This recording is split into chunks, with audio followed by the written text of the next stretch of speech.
Parlons un peu vaccin. Alors, en France, tout le monde connaît Pasteur et on l'associe souvent à l'invention des vaccins. C'est pas tout à fait inexact, mais revenons un petit peu sur le passé. En fait, pendant des siècles, les gens ont constaté que, d'une part, lorsqu'on avait attrapé certaines maladies, on ne les réattrapait plus. D'autre part, que certaines personnes travaillant auprès d'espèces animales étaient moins touchées par certaines maladies, comme la variole, que d'autres.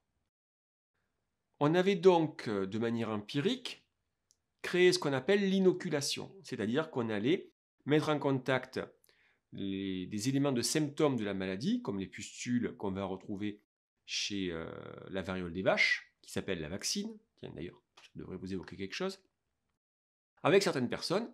On constatait alors que ces personnes soit n'attrapaient pas la maladie, soit ne développaient pas de forme grave. C'est un médecin anglais en 1796 qui a étudié de manière plus précise ce phénomène. Il a prélevé sur le pis des vaches les pustules qui étaient les symptômes de la vaccine et les a inoculées à un jeune enfant. Imaginez ce qui se passerait aujourd'hui. Quelque temps plus tard, il a inoculé à cet enfant la variole. Et on a constaté que l'enfant n'est pas tombé malade.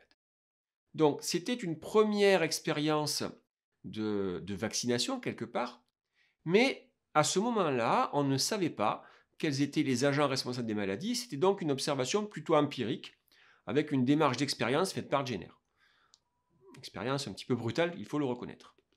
Pasteur, qui a découvert le lien existant entre les micro-organismes et les maladies, réalise la même expérience, mais sur un troupeau de moutons, en les vaccinant contre ce qu'on appelle le charbon. Son hypothèse était que ces micro-organismes étant responsables des maladies, si on les atténuait en les chauffant notamment, eh bien, on permettait d'apporter une protection.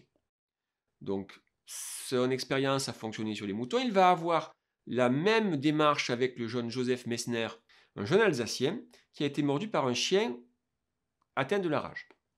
Donc, il va réaliser cette vaccination sur le jeune Joseph. En petite nuance par rapport à ce qu'on fait en temps normal dans une vaccination, on peut supposer que le jeune Messner avait déjà été contaminé par le virus de la rage. Bref, les progrès avancent, mais on ne sait toujours pas réellement comment fonctionne la vaccination. Ce n'est que plus tard que l'on va découvrir que les anticorps, dont on sait maintenant qu'ils sont responsables d'une certaine protection contre les maladies, protection spécifique, un type d'anticorps ne va agir que contre certains agents pathogènes, eh bien on va constater que ces anticorps, lorsqu'il y a déjà eu un premier contact avec un agent pathogène, vont être produits de manière beaucoup plus rapide et beaucoup plus importante. Alors, comme on le sait, ces anticorps vont agir en se fixant sur les antigènes de manière spécifique. C'est la raison pour laquelle la vaccination contre une maladie ne protège pas contre une autre. Ces anticorps vont se fixer, vont immobiliser l'agent pathogène et vont ainsi faciliter le travail d'une autre catégorie de cellules responsables de la défense de l'organisme, les phagocytes. Alors maintenant, qui produit ces anticorps et comment expliquer que ce taux d'anticorps augmente de manière beaucoup plus importante dans le cas d'un second contact?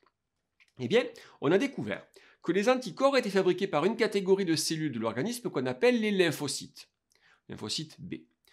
Dans le cas d'un premier contact, ces lymphocytes vont reconnaître les antigènes, vont libérer des anticorps. Ils vont se différencier en une catégorie de cellules productrices d'anticorps qu'on appelle les plasmocytes. Mais une certaine partie de la population des lymphocytes B, donc ces lymphocytes qui produisent des anticorps, vont subir une modification et devenir ce qu'on appelle des lymphocytes B mémoire, c'est-à-dire des lymphocytes qui vont avoir une durée de vie beaucoup plus importante dans l'organisme. Lors d'un second contact, lors d'une seconde contamination, les agents pathogènes vont circuler dans l'organisme, être repérés par ces lymphocytes B mémoire, qui vont agir beaucoup plus vite que dans le cas du premier contact. Ils vont donc produire beaucoup plus d'anticorps et avec une vitesse beaucoup plus importante, ce qui va éviter que la maladie ne se développe. Soyons très clairs, la vaccination n'empêche pas la contamination, en revanche, elle va empêcher le développement de l'infection. La vaccination est donc basée sur un fonctionnement normal de l'organisme, à savoir la fabrication de lymphocytes B mémoire. On sait tous que pour certaines maladies infantiles, comme la varicelle, il y a peu de chances que l'on les attrape deux fois. En cas de contamination par la varicelle, l'organisme va fabriquer des lymphocytes B mémoire qui agiront à chaque fois qu'il y aura un second contact. C'est la raison pour laquelle on n'attrape pas 2 fois la varicelle. Alors, exception faite de quelques cas relativement rares où le système de défense est affaibli et où on observe la disparition de ces fameux lymphocytes B mémoire. Alors là aussi, dans le cas de la vaccination, soyons très clairs, les lymphocytes B mémoire ont une durée de vie beaucoup plus importante, mais ne sont pas éternels. D'où la raison des rappels de vaccination. En effet, si votre organisme n'est pas mis en contact régulièrement avec des antigènes, c'est-à-dire les agents pathogènes responsables des maladies, au bout d'un certain temps, le taux de lymphocytes B mémoire correspondant à cette maladie va diminuer et donc ils ne pourront plus agir. Un cas classique, le tétanos, dont la vaccination est obligatoire jusqu'à la majorité, mais si vous oubliez de faire vos rappels de vaccination plus tard, eh bien, il y a des grandes chances que vous ne soyez de fait plus protégé.